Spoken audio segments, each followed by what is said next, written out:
vamos a recordarle en qué caso es que se utiliza el código hacia adelante, que es con corrección incluida, o en qué caso se utiliza el código de corrección hacia atrás, que lo que hace es pedir el reenvío.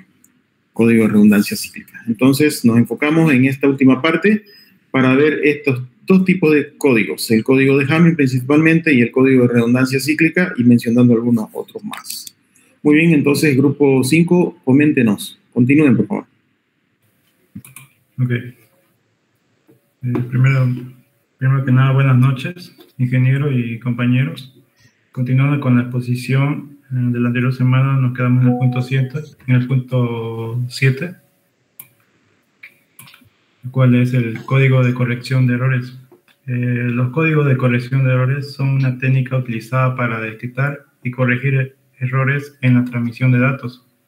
Estos códigos se utilizan para garantizar la integridad de los datos y también añaden un bit adicional a los datos, a los bits de datos en el momento de la transmisión.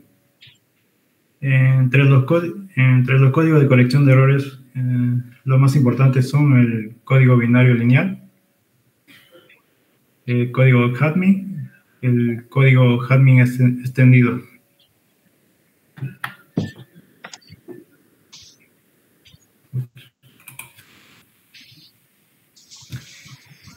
Códigos binarios lineales. ¿Qué son los códigos binarios lineales? Los códigos binarios lineales son un tipo de código de corrección de errores en el que cualquier combinación lineal de palabras de código es también una palabra de código.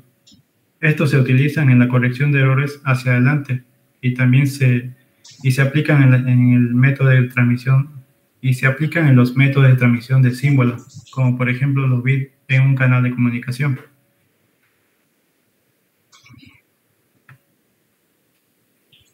Código Hamming. El código Hamming es un código detector y corrector de errores que lleva el nombre de su inventor, Richard Hamming.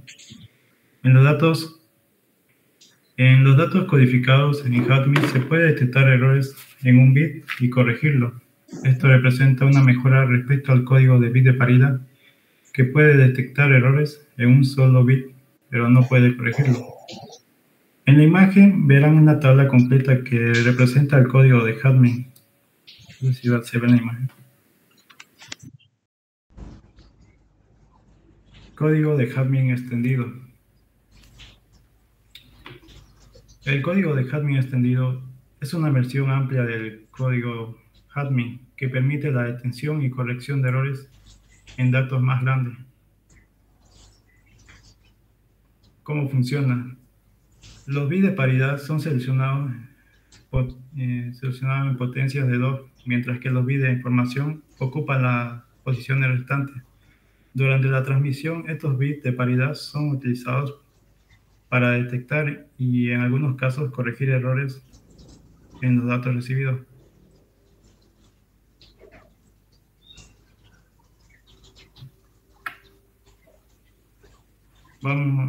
Aquí hay algunas de las comparaciones entre el código de Hamming y el código extendido. Ejemplo, en el método, el código de Hamming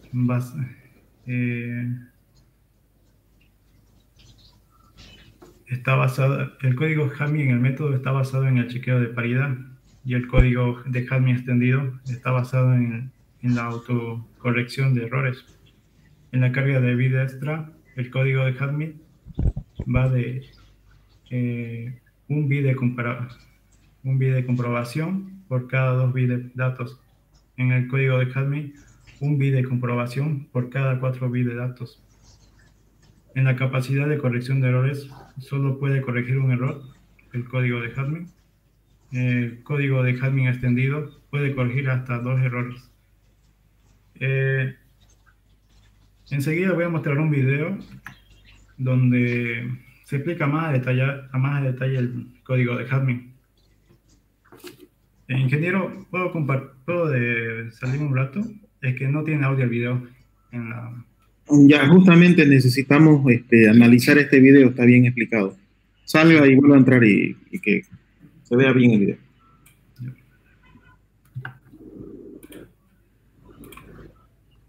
Yo lo voy a compartir en todo caso, no se preocupe. Aquí ya lo tengo listo. Ya lo tengo ya. ¿Se ve, no?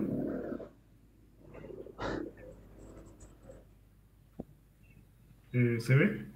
No, no se ve. Deme la pantalla. Lo que pasa es que yo voy a manipular a manera de explicarle esta partecita del Ya código Hamming, ¿ya? A ver, lo vemos. Aquí, permitir. Ya, vamos a ver. Vamos a ir analizando paso a paso cómo es que funciona, es decir, cómo se desarrolla el código Hamming. Recuerden ustedes, este código, para ponerles en contexto, funciona en dos partes, en el transmisor y en el receptor. La primera parte, la primera tabla que vamos a ver a continuación, sucede en el transmisor, en la cual existe un conjunto de bits que se van a enviar, un conjunto de datos, llamémosle, el cual el código lo que hace es agregar a esos bits de datos, que es la información original que el usuario introdujo por computadora a la red.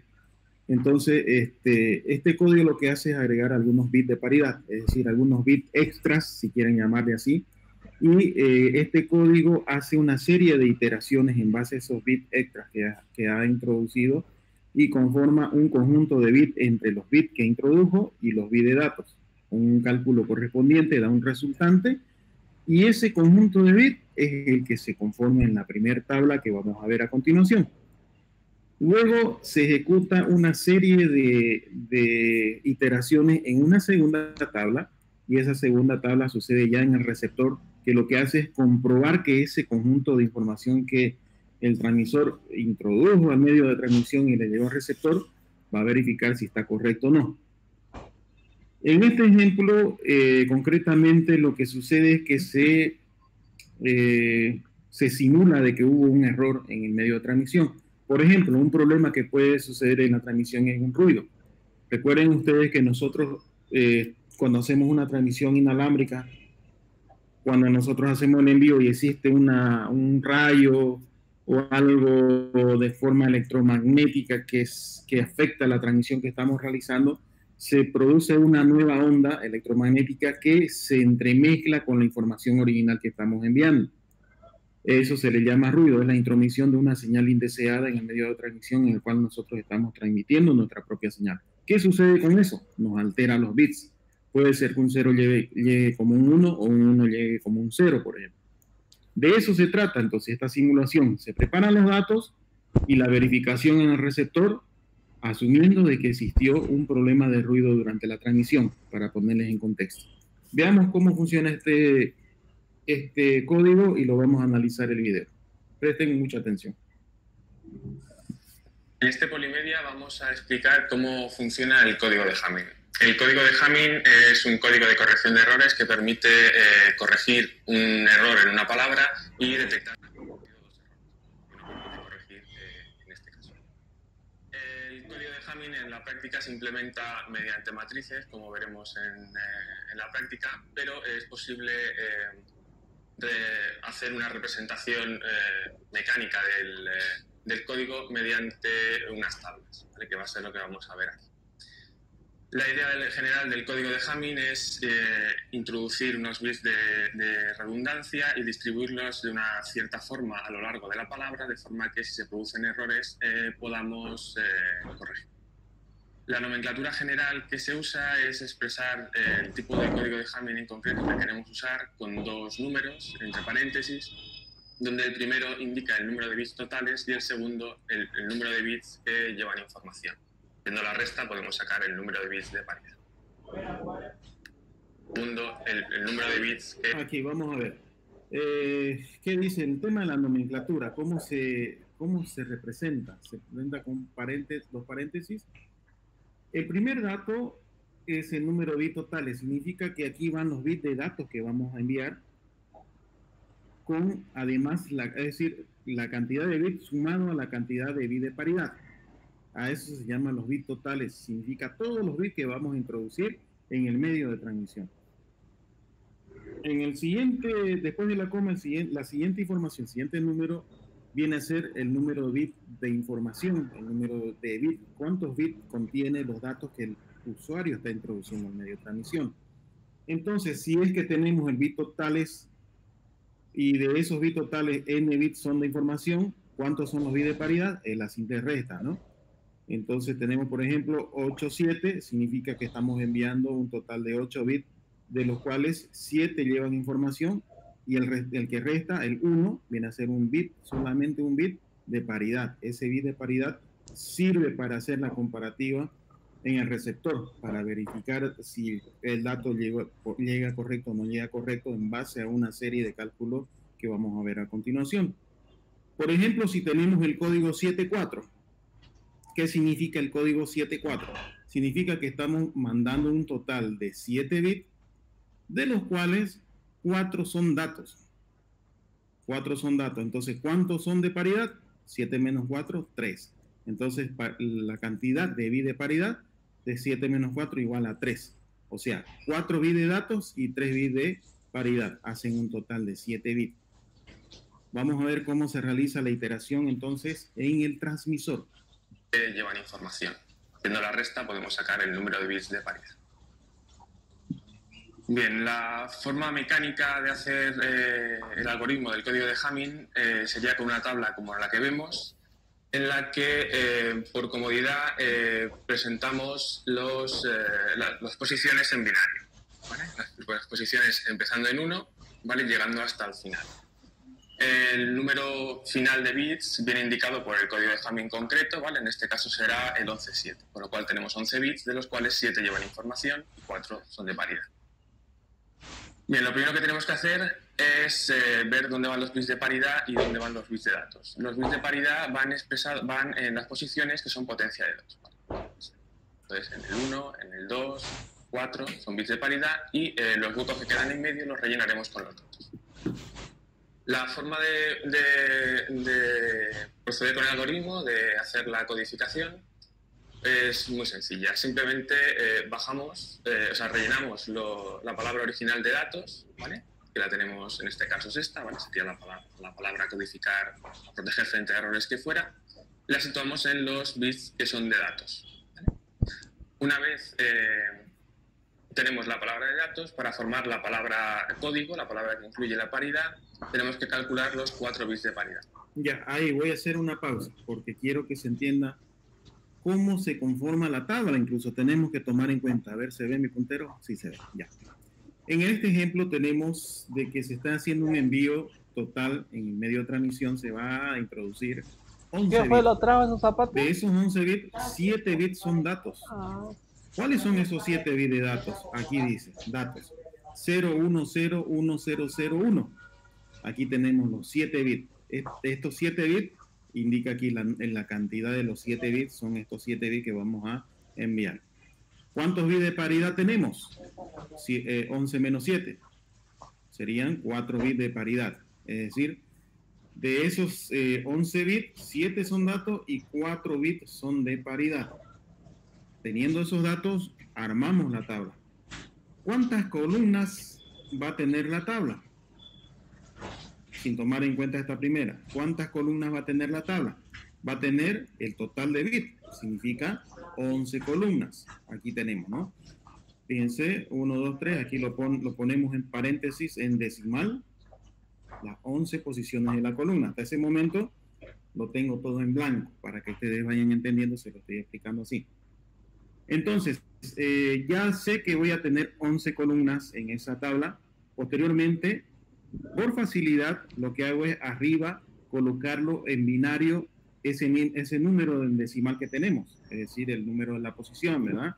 Aquí tenemos 1 en binario, 0, 0, con la cantidad suficiente, es decir, 4 bits de paridad. Entonces son 4 bits que estoy tomando en cuenta. Entonces con 4 bits pongo el 1, con 4 bits, ahí está, 10, 11, 100 y así sucesivamente, ¿verdad? El 10-10, por ejemplo, es la posición 10 en binario, y así coloco en binario las posiciones que estoy utilizando. Estoy utilizando 4 bits porque 11 menos 7 me da 4, entonces voy a utilizar 4 bits de paridad, voy a tomar en cuenta 4 bits en binarios, porque si bien es cierto puedo continuar con más bits a la izquierda, pero no me interesa, solamente me va a interesar la cantidad de 4 bits, y con 4 bits lo que hago es representar esas posiciones que voy a colocar en cada columna. Y así lo tengo, hasta ahí sencillo, no creo que haya problema. Lo tengo en decimal y lo tengo en binario aquí arribita. Tengo que colocarlo sí o sí. Listo. ¿Qué va en el encabezado? ¿Dónde van los bits de paridad, los P, y dónde van los bits de datos, los D? Los bits de paridad van en la posición 2 elevado a la n. Por ejemplo, 2 elevado a la 0 es 1, 2 elevado a la 1 es 2, 2 elevado a la 2 es 4, 1, 2, 4, 8 y así sucesivamente. Las posiciones 2 elevado a la n, pongo la P de paridad. Paridad 1 en la posición 1. En la posición 2, paridad 2. ¿Dónde va la posición 3? Digo, ¿dónde va la paridad 3? Perdón. La paridad 3 va en la posición 4. Aquí está. ¿Tengo una paridad más? Sí, tengo una más. La P sub 4. La P sub 4 va en la posición 8, ¿verdad? Entonces, aquí está la columna 8 y pongo el último bit de paridad. Aquí está. Paridad 1, paridad 2, paridad 3 y paridad 4. Lo demás, las demás columnas quedan en blanco hasta este momento. Entonces lo relleno con datos. Sería dato 1, dato 2, dato 3, dato 4, dato 5, dato 6 y dato 7. De esa manera ya tengo el encabezado de mi tabla con las posiciones correspondientes de los bits de paridad y las posiciones correspondientes de los bits de datos. Hasta ahí tengo ya el encabezado. En el lado izquierdo, ¿qué coloco? Bueno, estas son las posiciones. Cuando dice palabra original, en realidad se está refiriendo a los datos. Entonces voy a poner una fila, estas son columnas, ahora esta fila, pongo palabra, bueno, el autor del video dice palabra original, ya me mole palabra original, no pasa nada, para que le entendamos. Pero no es más que los datos, estos de acá. Luego, ¿qué más tenemos en las filas? Ponemos la cantidad de P's que vamos a usar, es decir, la cantidad de paridades. Paridad 1, paridad 2, 3 y 4.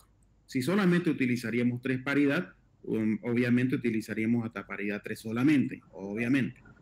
Finalmente, en la última fila vamos a poner palabra más paridad, que va a ser el resultado de las iteraciones que vamos a realizar a continuación. Es decir, la palabra original, que son los datos que vamos a enviar, pero sumado a la paridad que nosotros vamos a encontrar con las iteraciones que vamos a realizar a continuación. Hasta ese momento, entonces, ya tengo conformada la tabla, ya saben dónde va la posición de las paridades, ya saben cuántos bits de paridad voy a utilizar, y ya saben cuántas cantidades de columnas voy a tener. Pongo en decimal, en binario, y su lugar correspondiente de paridad y de datos. Posteriormente, ¿qué hago? En la fila donde dice palabra original, lo que voy a hacer es copiar estos bits de datos. Aquí está el 0, el 1, el 0, el 1, aquí hay 2 ceros y finalmente va un 1. Entonces hasta ese momento ya tengo copiado los bits de datos que voy a enviar para posteriormente empezar a hacer las iteraciones correspondientes y tener el resultado final que viene a ser palabra más paridad. ¿Alguna pregunta hasta ahí, compañeros? Pregunten. Si no se entendió, pregunten. Bueno, asumo que se entendió entonces. Ya. Bueno, entonces procedemos a hacer la primera iteración. 4 iteraciones son las que vamos a hacer, porque son 4 bits de paridad. Entonces ejecutamos 4 iteraciones. Vamos a ver la primera. Para formar la palabra código, la palabra que incluye la paridad, tenemos que calcular los 4 bits de paridad. Para ello, para calcular el primer bit de paridad, bajaremos, ¿vale?, a esta fila los bits que tengan el bit menos significativo a 1, ¿vale? Como es el primer bit de paridad, el bit menos significativo a 1, ¿vale? Por eso ponemos aquí los números de la posición en binario, para que nos sea más cómodo ver los bits. Entonces, este bit tiene el último bit de posición a 1, con lo cual lo bajamos, ¿vale? Es un 0, pues lo bajamos. Este también es un 1, lo bajamos. Este no, es un 0, pues no lo bajamos. Este sí, ¿vale? Y vamos bajando así todos los bits de paridad que tienen la posición, el bit menos significativo a 1, ¿vale? Ok, voy a repetir prácticamente lo que él ha dicho, por si no se ha entendido. Y pregunten, por favor. Aquí me centro solamente en las columnas de datos. Fíjense, dato 1, dato 2, 3. Los bits de paridad no los toco todavía. Entonces, empiezo de izquierda a derecha. Me voy al primer bit menos significativo. Significa este bit de aquí, el último, de esta posición. ¿Está en 1? Si la respuesta es sí, este dato lo copio abajo. Paso al siguiente dato. El bit menos significativo está en 1, la respuesta es sí. Este bit lo copio abajo, en dirección de la fila de la primera paridad, porque estoy haciendo la primera iteración. Voy al siguiente dato, este es el dato 3 ahora. El bit menos significativo, el último. La respuesta es no. Como la respuesta es no, entonces no copio nada, lo dejo en blanco. Se quedó en blanco este casillero. Paso al siguiente bit de datos. El último bit significativo es 1, la respuesta es sí, copio. Es 1, sí, es 1, sí, y lo copio aquí abajo. Ah, y el dato 6, ¿es 1? No, la respuesta es no, entonces no lo copio. Ok, hasta ese momento lo único que he hecho es copiar, ¿no? Los datos que tienen el bit menos significativo en 1, entonces copio el dato hacia la fila de la paridad 1 en la primera iteración. Ahora lo que hago es sumar. ¿Cuántos unos tengo en esa fila? 1, 2, tengo 3 bits. Tengo 3 bits en total que están en 1. Pero si voy a hacer paridad par, se llama esto. Vamos a centrarnos en paridad par, se llama. Hay una que funciona con impar, pero vamos a centrarnos en la paridad par. Luego les explico lo otro, no se preocupen. Centrémonos en esto. Tengo que hacer que la cantidad de 1 siempre sea par. No importa el número, pero que siempre sea par. En este caso no es par. Para que sea par la cantidad de 1 en esta fila, ¿qué hago? Le aumento un 1 acá. En la primera paridad, aquí, ahorita vamos a ver en el video, le va a aumentar un 1. Entonces, si aumento un 1 aquí, en este casillero que estoy hablando de la primera paridad, sería entonces, ¿cuántos unos tengo en esa fila? 1, 2, 3, 4. Ya tendría cantidad par. Y luego paso a hacer la siguiente iteración, como veremos a continuación. Y ahora calculamos la paridad. Como tenemos, siempre trabajamos con paridad par, como tenemos 3 unos, para tener paridad par habrá que añadir un 1, ¿vale? Con lo cual ya tenemos calculado el primer bit de paridad. Para el siguiente bit de paridad hacemos igual, bajamos los bits que tengan el segundo bit de la posición a 1, ¿vale? En este caso ¿vale? Y este de aquí también y este. En la segunda iteración ya no nos basamos, hacemos la misma mecánica, nos basamos en los datos, pero ya no vemos el último, ya vemos el penúltimo y así sucesivamente nos vamos yendo hacia la izquierda. En la segunda iteración entonces vemos el segundo bit menos significativo, o sea, el penúltimo. Lo mismo, si está en 1, copio. Si está en 0, lo dejo en blanco. Está en 1, copio. Está en 0, lo dejo en blanco y así sucesivamente. Y hago lo mismo, cuento cuántos unos tengo. En este caso, 1 y 1 son 2 unos tengo. Ya tengo par entonces. Como ya tengo par, no tengo que aumentar un 1. Simplemente voy a poner un 0 en la segunda paridad. Y calculamos la paridad igual, ¿vale? En este caso tenemos 2 bits de paridad, con lo cual ya es par, con lo cual el bit de paridad será 0. Para el tercer bit de paridad, pues igual, bajamos los que tengan el tercer bit a 1, ¿vale? Tenemos estos 2, con lo cual es un 0 porque ya era par, y con el cuarto bit de paridad, pues igual, bajamos los bits, ¿vale? Correspondientes y calculamos la paridad. En este caso había un 1, hace falta otro 1 para que la paridad sea par. Con esto ya tenemos formada la palabra código. Los bits de datos los bajamos y bajamos los bits de paridad, con lo cual esta sería la palabra que se almacenaría o se transmitiría en el caso de que se quisiera transmitir. Entonces, ya así de fácil, hicimos las 4 iteraciones, bajamos, se generó todos los ceros y unos correspondientes. Entonces, en palabras más paridad, simplemente bajamos la primera paridad, la segunda paridad, el primer dato, la tercera paridad, y así es lo que hacemos, es bajar los datos. Y aquí tenemos la sumatoria de palabra más paridad, obtenida de las 4 iteraciones que acabamos de realizar. Este conjunto de bits, que son los 11 bits en total, son los bits que el transmisor va a introducir en el medio de transmisión. Agarra, papá, y lo introduce por las capas del modelo OSI y llega al medio de transmisión y lo envía. viaja por la antena, ya sea una transmisión de radiofrecuencia, o, bueno, en todo caso no vamos a entrar en transmisiones inalámbricas. Entonces lo que hace es viaja por la radiofrecuencia y la parabólica receptora recibe un conjunto de ceros y unos y hace una verificación. Entonces el receptor hace una nueva tabla para verificar la integridad de los datos. Para el caso de la decodificación, la forma mecánica de proceder es una tabla muy parecida. En este caso lo que haremos es recalcularemos la paridad, extraeremos los bits de paridad que vienen en la palabra código y los compararemos. Si son iguales es que no ha habido error. Si son diferentes es que se ha producido un error y entonces veremos cómo el algoritmo es capaz de corregir si se ha producido un error o detectar que se han producido dos errores en el caso de que hayamos. A ver, para este ejemplo, ¿qué es lo que sucede? La palabra almacenada, es decir, la palabra enviada por el transmisor, viene a ser estos 11 bits. 100010110001. El mejor de los casos es que el receptor reciba exactamente los mismos bits. Si verifica y recibe los mismos bits, entonces todo va a dar ok. Pero en este ejemplo lo que se está haciendo es, a propósito, se está introduciendo un error en el último bit. Entonces, en vez de hacer el cálculo con esto, que es el caso óptimo, esto es lo que se envió, estamos simulando un error. Supongamos que hubo un ruido y nos cambió el último bit. Pero el receptor no lo sabe. Hasta ese momento no lo sabe el receptor.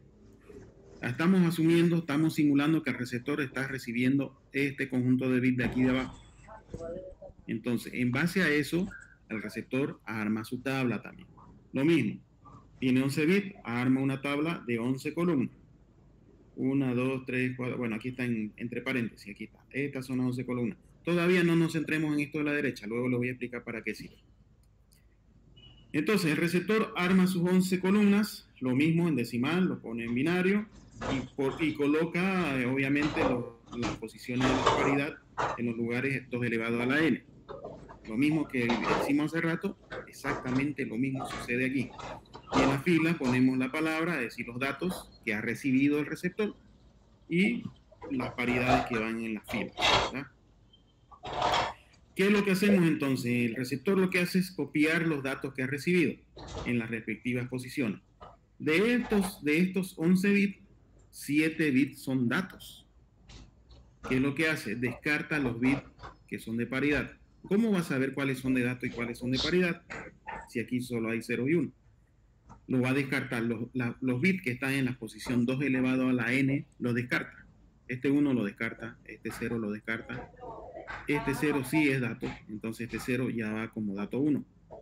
Entonces, imaginariamente ustedes, o si lo están haciendo a mano, tal vez hacen un seguimiento enseguida, lo que hace es tacharlo, por así decirlo. Los bits que están en posición 2 elevado a la n, los tacha. Y el restante son los datos que lo que va a hacer es copiarlo en la fila palabra. Así se procede y luego realiza las 4 iteraciones. Veamos.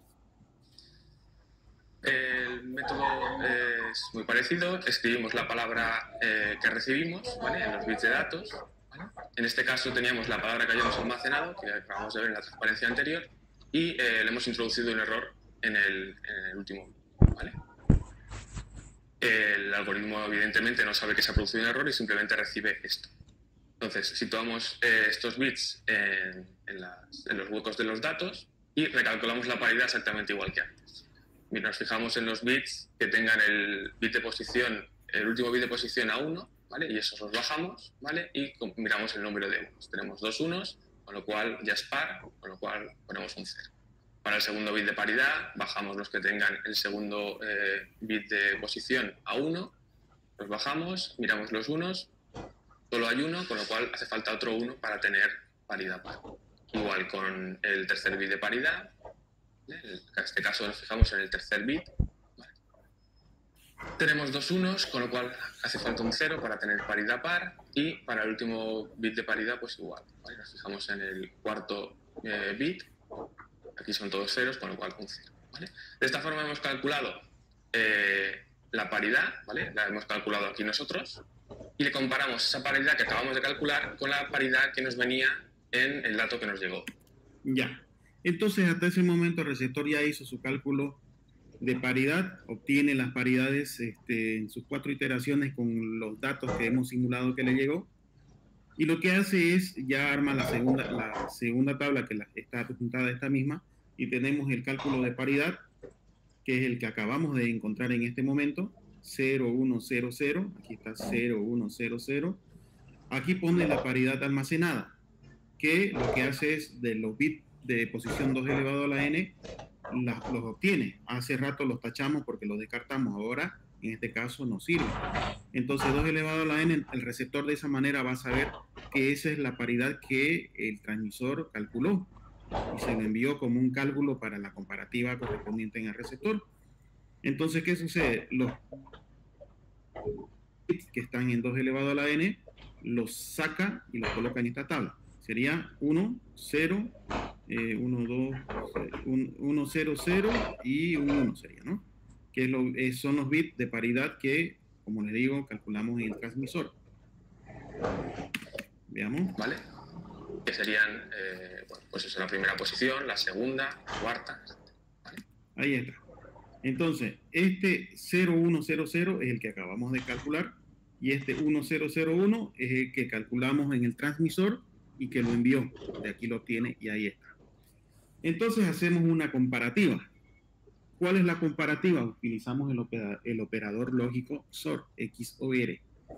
Utilizamos ese operador lógico y cuando el resultado nos dé un 0 como resultado, significa que la comparativa está ok. Si nos dan 1, significa ya desde ese momento de que hay un error. Veamos. Y ahora comparamos. ¿Vale? En este caso, el cálculo de paridad que hemos hecho nosotros y el cálculo que se hizo antes, que ahora nos viene almacenado, son distintas. En este caso es que se ha producido un error y lo marcaremos como un 1. Aquí igual, ha habido un error, es un 1. En este son iguales, con lo cual está bien. Y estos son distintos. Ya. ¿Qué dice el operador lógico XOR? XOR. El operador lógico XOR dice que cuando ambos bits son iguales, el resultado es 0. Es decir, que si aquí hubiese un 1 XOR 1, el resultado es 0. 0 XOR 0, el resultado es 0. Pero cuando los dos bits son diferentes, aquí tenemos 0, 1, 1, 0, cualquiera sea el orden, el resultado es 1. Entonces, aquí tenemos 0 XOR 1, 1. 1 XOR 0 es 1 también. Aquí los dos son iguales, el resultado es 0. Aquí los dos son diferentes, el resultado es 1. Desde el momento en que este código obtiene un error, no importa si lo demás nos da ok, no importa. Pero desde el momento de que ya detecta que hay un error, entonces el código Hamming le dice al receptor, hay un error. Hay un error en la transmisión, algo ha pasado. Hay un bit que se cambió porque no está coincidiendo. Porque si es que los datos recibidos fueran exactamente igual, la comparativa obviamente todo daría ok. Pero basta con que uno dé un error, entonces no. Hay un problema en el receptor, algo llegó mal. Entonces, ya detecta desde ese momento de que sí hubo un error. El siguiente paso es decir, ¿dónde está el error? ¿Cuál es el bit problemático? ¿Cuál es ese que se cambió? Así lo hace. Marcamos un error. Ahora el código, el algoritmo de Hamming lo que nos dice es que si los errores los interpretamos como un 1 y las comparaciones correctas como un 0 y leemos en este sentido, ¿vale? 1, 0, 1, 1, eso se llama el síndrome, y si esto lo pasamos a binario, a decimal, ¿vale? En este caso sería 11, este número nos va a indicar dónde se ha producido el error. En este caso, el error está en el bit número 11, a contar desde el más significativo, lo cual 2, 4, 6, 8, 10, 11, ¿vale? En el último bit es donde se ha producido un error, con lo cual para corregirlo simplemente hay que invertir ese bit, ¿vale? De forma que a partir de esta palabra de datos, esta palabra código que incluye datos y la paridad corregida, podemos extraer los datos. Ya, ¿qué es lo que hizo aquí? Bueno, de abajo para arriba del resultado obtenido del operador lógico XOR, XOR 1, 0, 1, 1, lo pone acá, 1, 0, 1, 1, es decir, de abajo para arriba, en ese orden. Estos bits que están en binario los llevamos a decimal y ahí ya obtenemos la posición del bit que está con problemas. Obviamente, si está en 0, lo cambiamos a 1 o viceversa. Está el error en el bit de la posición 11, entonces agarra todo el conjunto de bit recibido y ese bit de esa posición lo cambia.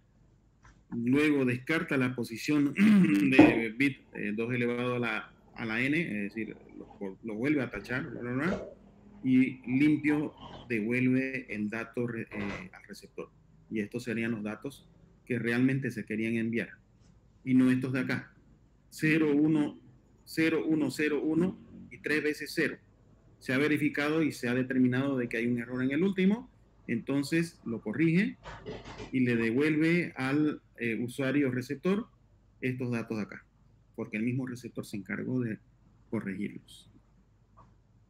De esta manera funciona el código de Hamming, que lo que hace funcionar a nivel muy pequeñito, a nivel de 1 bit. Existe el código de Hamming extendido que funciona a nivel de 2 bits y para cuestiones de estudio más que todo nos sirve para entender este tipo de código. Obviamente ya existe otro tipo de códigos que albergan mayor cantidad de información, pero por cuestiones de estudio me interesa mucho que entendamos este código de Hamming porque se estudia bastante en el área de redes y telecomunicaciones. Bueno, ¿alguna pregunta, compañeros? Pregunten, porque si no, yo igual voy a preguntar en el examen. Ya, me alegra que se haya entendido. Voy a cederle la pantalla al expositor para que continúe comentándonos sobre este tema.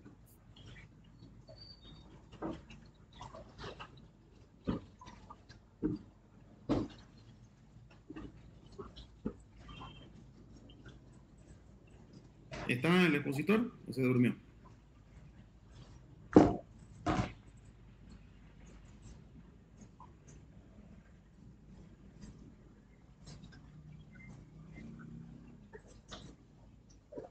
Ya, perfecto. El ingeniero estaba compartiendo. Ya, entonces ya vimos un código que es el código Hamming que verifica si hay un error y lo corrige. Ahora vamos a ver este otro código que está dentro de la clasificación de los códigos hacia atrás, que solamente se preocupa por verificar, no lo corrige. Solamente verifica y pide una retransmisión si es que detecta un error. El más conocido, o uno de los más conocidos, es el código de redundancia cíclica, pero que también hay otro. Bueno, adelante, Gabriel, coméntenos. Ok, continuando, en el punto 8 tenemos el código de detección de errores. Los códigos de detección de errores son una forma de verificar la integridad de los datos transmitidos a través de medios electrónicos. Estos códigos agregan información redundante a los datos originales para permitir que el receptor detecte si se ha producido un error durante la transmisión.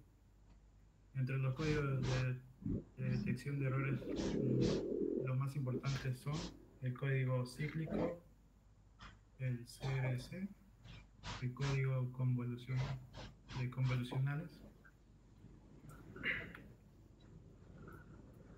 código cíclico y su función.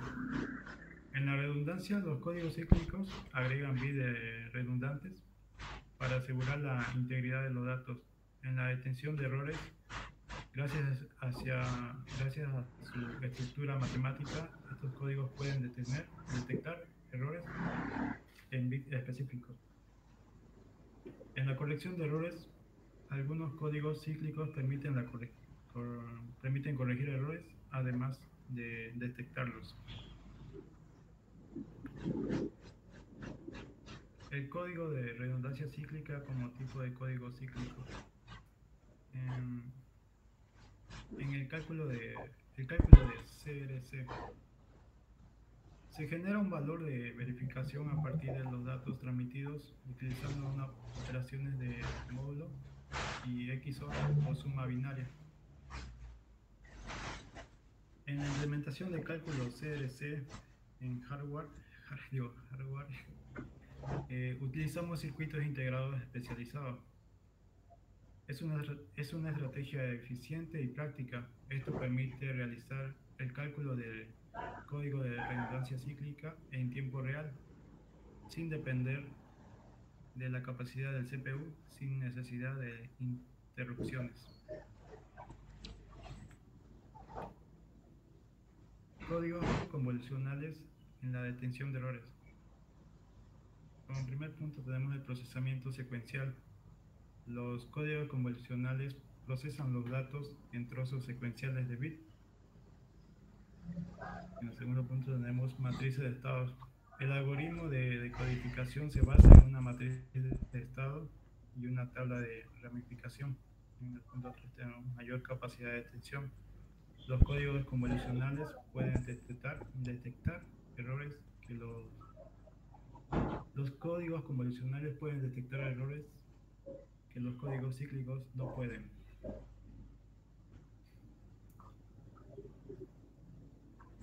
¿Cómo funcionan los códigos convolucionales? Como primer punto tenemos la codificación. Los bits de entrada se combinan con besos para generar una secuencia de bits codificada. En la transmisión, los bits codificados se transmiten a través de un canal ruidoso donde pueden alterarse por el ruido. En la decodificación, los bits recibidos se procesan por un algoritmo de codificación que utiliza una matriz de estado para detectar y corregir errores.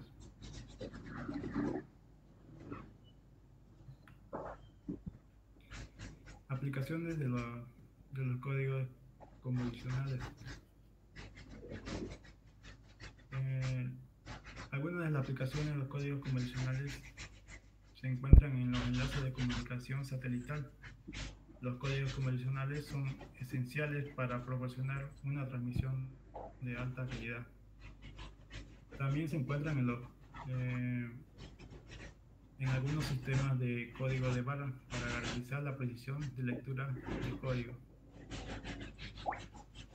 En la siguiente diapositiva voy a mostrar un video donde se explica más a detalle el código CRC.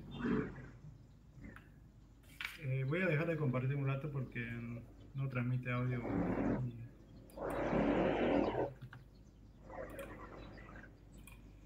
A ver si se ve.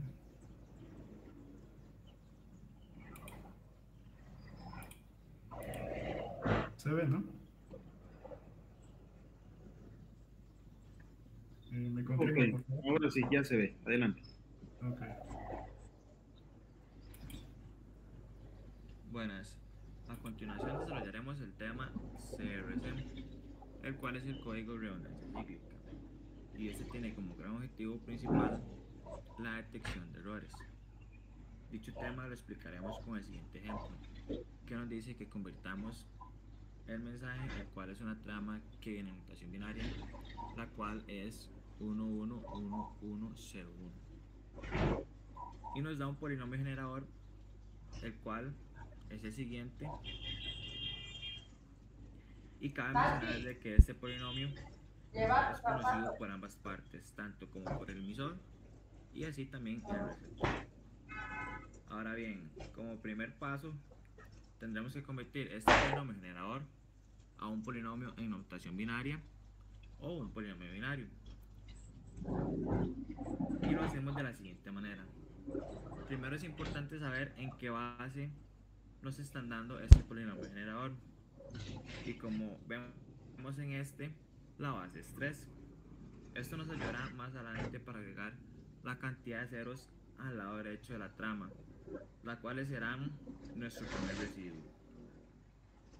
En este punto lo que haremos es poner secuencialmente el exponente, empezando como base 3 de la siguiente manera. Ponemos x3 más x2 más x1, que no es necesario ponerla porque es invisible, más 1.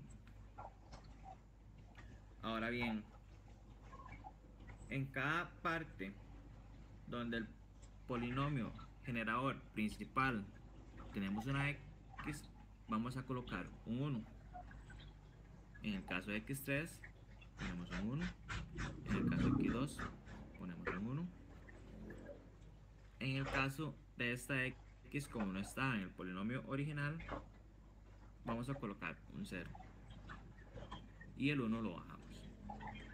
Ahora, como siguiente paso, lo que haremos es eliminar las x. Eliminamos x3, x2 y x, y bajaremos los números que nos quedan. Bajamos el 1, bajamos el 1, bajamos el 0 y bajamos el 1. Esto nos dará el resultado, el polinomio de forma binaria, el cual utilizaremos para hacer la división polinomial. En el segundo paso, lo que vamos a realizar es calcular el valor del residuo, que son la cantidad de ceros que tenemos que agregar al lado derecho de la trama. Y este residuo lo calculamos basándonos en la división de polinomios, la cual es la trama entre el generador, y este va a ser del tamaño de la base del polinomio generador, o va a ser del tamaño de la base del polinomio binario, que en este caso es este, menos 1. Como anteriormente yo les mencioné, la base del polinomio generador era 3, entonces agregamos 3 ceros. Si en el caso de que ya nos hubieran dado el polinomio en notación binaria, como esta, lo que hacemos es que la base del polinomio binario, que son 4 bits, le restamos 1. En este caso, si fueran más cantidad de números o bits, le restamos 1. Y con esto ya tendremos nuestro primer residuo para ya empezar a desarrollar la división de polinomios y obtener el CRC. En el tercer paso realizaremos la operación utilizando la compuerta XOR que tenemos aquí, la cual nos indica que si tenemos dos iguales, el resultado será 0. Si tenemos uno diferente, el resultado será 1, como lo muestro en este cuadro. Si los dos son 0, es igual a 0. Si tengo uno diferente, 0 y 1, 1. 1 y 0, 1. 1 y 1, 0. Teniendo en cuenta ya este cuadro, vamos a poner el generador bajo los números de la trama. Sería el 1, el 1, el 0 y el 1. Y realizamos la división teniendo en cuenta la compuerta XOR. Entonces, si tenemos dos iguales, nos dará 0. Si tenemos dos iguales, nos dará 0. Uno diferente es un 1, los dos iguales 0. En este punto es importante tener en cuenta que los ceros que tengo a la izquierda los elimino. Por consiguiente, bajaré los siguientes 2 bits de la trama, que sería el 0 y sería el 1 también, para poder realizar nuevamente la división entre el generador. Bajamos el 1, 0 y 1 y la realizamos nuevamente. 1 y 1, 0. 1 y 0, 1. 0 y 0, 0. 0 y 1 y 1, 0. Y bajamos un bit, que es el que acabamos de eliminar. Ponemos de nuevamente el generador y realizamos otra vez la división. 1 y 1, 0. 0 y 1, 1. 0 y 0, 0. 0 y 1, 1. Nuevamente bajaremos el siguiente bit, porque este lo eliminaremos. Y bajamos el generador.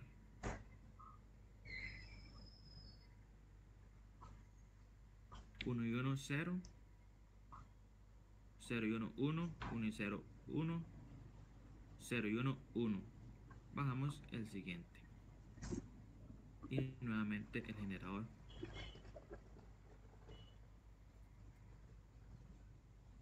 0, 0, 1 y 1. Con esto tendremos el residuo, el cual utilizaremos en la siguiente división, el cual cabe mencionar que utilizaremos estos 3 bits, ya que tiene que ser de la misma cantidad o del mismo tamaño del residuo principal. Ahora, como último paso, resolveremos la división de polinomio. ¿Qué hará el receptor? Antes de esto, quería enseñarles dónde coloco el residuo que nos dio la división anterior que realizó el emisor.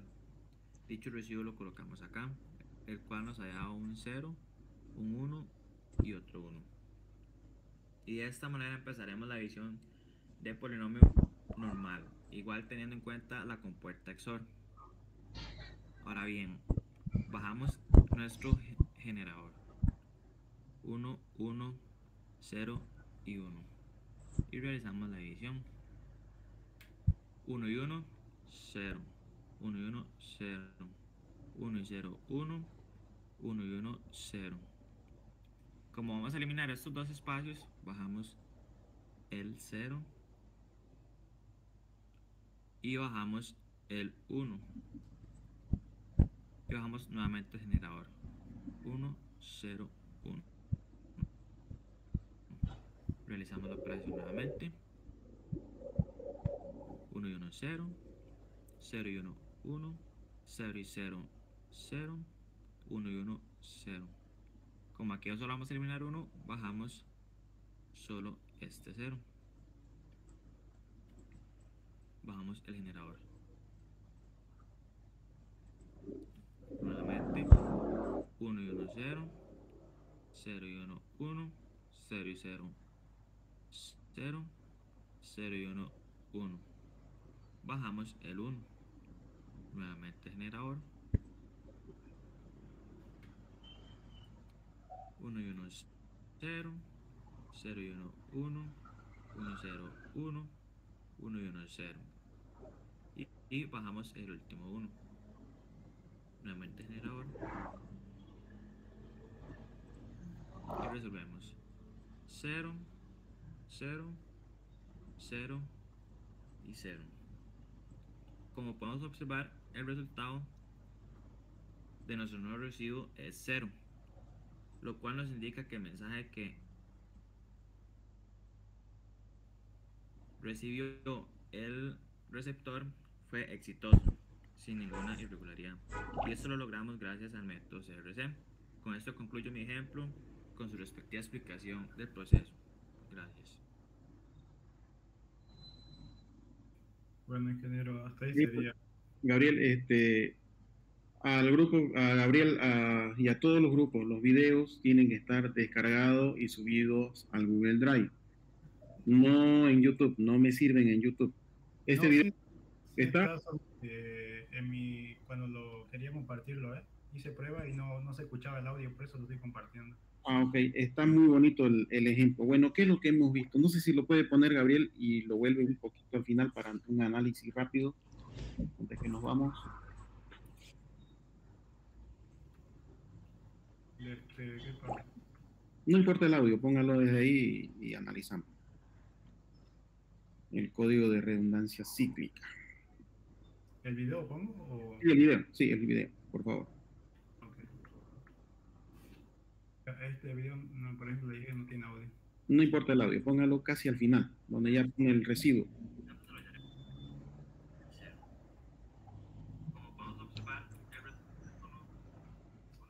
¿Se ve?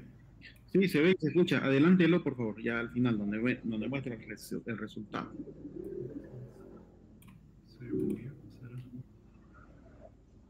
Buenas. A continuación, en el caso consiguiente, con esto bajamos nuevamente, pero resolvemos de nuestro nuevo residuo. Ahí está.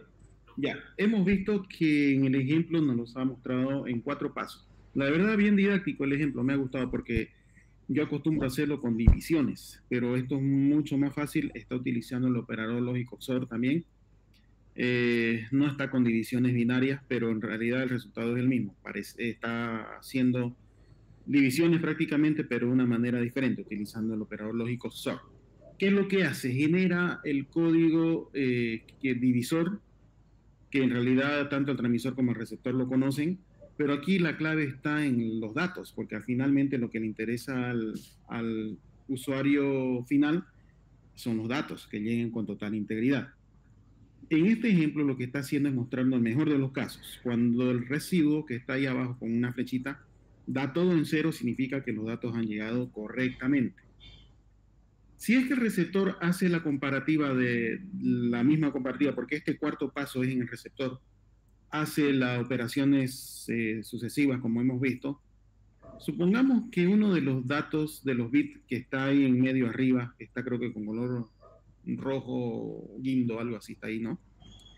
Esos son los datos. Si hubiese algún cambio, si estuviesen alterados y realizamos las mismas iteraciones, porque el generador divisor va a ser el mismo, no se olviden que el receptor lo conoce. Entonces ya nos altera el resultado. Basta con que un bit esté cambiado, o dos, no importa la cantidad de bits, el residuo que tenemos abajo ya no va a ser cero. Basta con que un bit esté diferente, ya el residuo es diferente. Entonces, de esa manera, este código, así de una forma muy práctica también, determina si hay un error o no hay un error. No lo corrige, simplemente determina si hay o no hay. En este caso, lo que sucede es que el receptor opera con el CRC. Por ejemplo, las transmisiones por Wi-Fi tienen este tipo de código CRC. Determina si hay un error y pide la retransmisión al transmisor, obviamente, porque cuentan con un ancho de banda elevado. En otras palabras, puede darse el lujo de pedir una retransmisión tomando en cuenta que hay otras transmisiones, unas transmisiones masivas.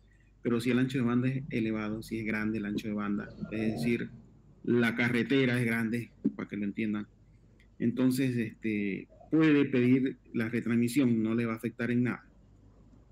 Pero si es que el ancho de banda no fuera muy grande, fuera muy reducido, lo justo, estamos haciendo una transmisión por radiofrecuencia, por ejemplo, ahí tenemos nuestras antenas parabólicas que hemos improvisado entre dos campamentos, por ejemplo, entonces tenemos que optimizar, no podemos darnos el lujo de pedir reenvío de información porque el canal está ocupado con otro tipo de información constantemente. Y si yo pido varias retransmisiones, ¿qué va a suceder? Me va a utilizar el canal, el ancho de banda se va a ver afectado, va a tener que esperar a dar prioridad para el reenvío para luego continuar, entonces eso me significa un retraso en la transmisión cuando el ancho de banda no es grande. En ese caso, cuando el ancho de banda no es grande, el ejemplo que les estoy dando es el de una transmisión de radiofrecuencia. En algunos casos, en transmisiones satelitales, también cuando el ancho de banda no es muy elevado. Entonces, en ese caso, se tendría que aplicar el código de Hamming. ¿Por qué? Porque no se puede dar el lujo de pedir reenvío, sino que el receptor es el encargado de arreglarlo, de arreglar esa información directamente. Con el código de Hamming determinar cuál es el bit que está mal o cambia, código de Hamming extendido, o algún otro código que permita, como lo que hemos visto en la exposición, que nos permita al receptor determinar si hay error y corregirlo. No estaría ocupando ancho de banda de tal manera de que no afectaría la transmisión de datos. Entonces, ambos tipos de códigos se utilizan. En determinados casos, claro que se utilizan. Cuando ustedes sean ingenieros, en algún momento les tocará tomar alguna decisión y ya saben que cuentan con estos dos tipos de códigos de errores, tanto de detección y corrección como solamente de detección, dependiendo del ancho de banda, más que todo, con el cual nosotros estemos trabajando. Para eso sirve y con eso estaríamos concluyendo esta unidad. ¿Alguna pregunta, compañeros, antes que nos vamos?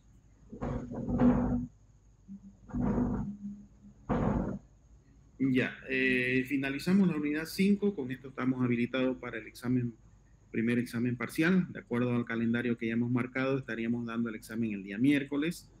La monografía, el plazo de presentación es hasta hoy día, hasta las 23 horas con 59 minutos.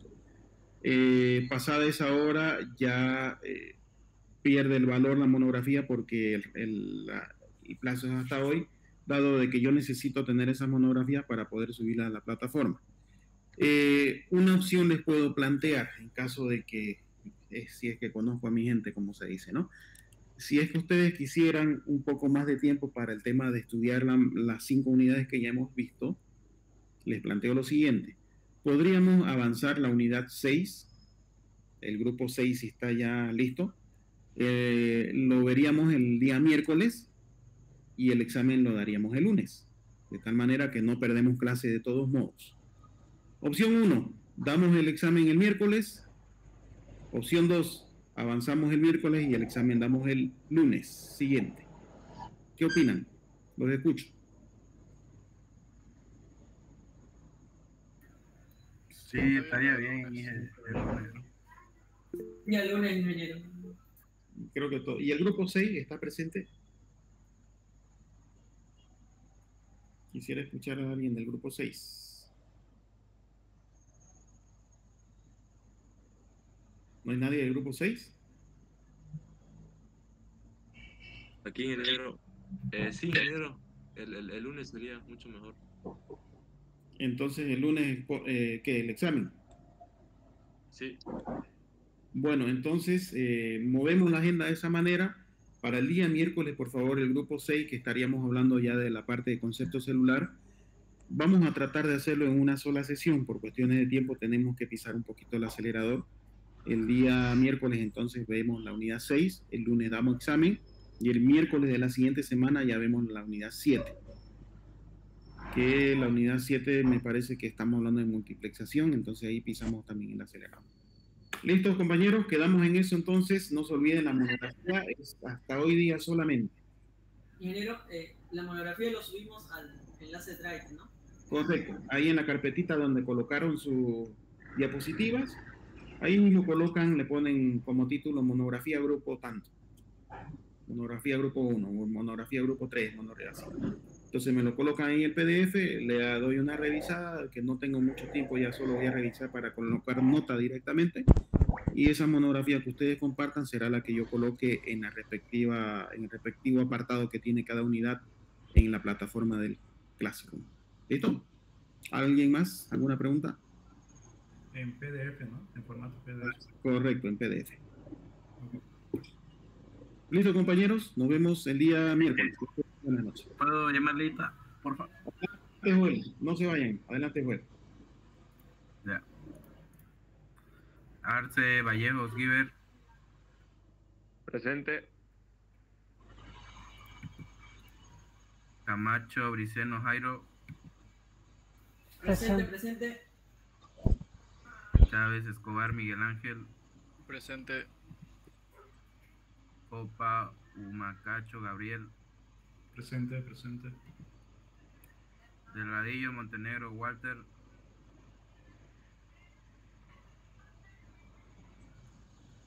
Guevara Gómez Alison Celeste. Presente. Hurtado Aguilera Douglas. Presente. Martínez Torrico Luis Fernando. Morón Bustos Lino Paul. Presente. Soria Galvarro Carrillo Davor.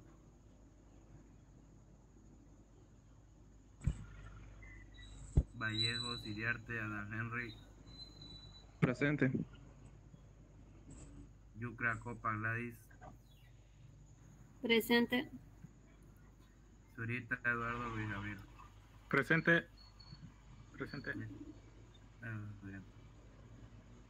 Listo, compañeros. Hasta el miércoles. Buenas noches.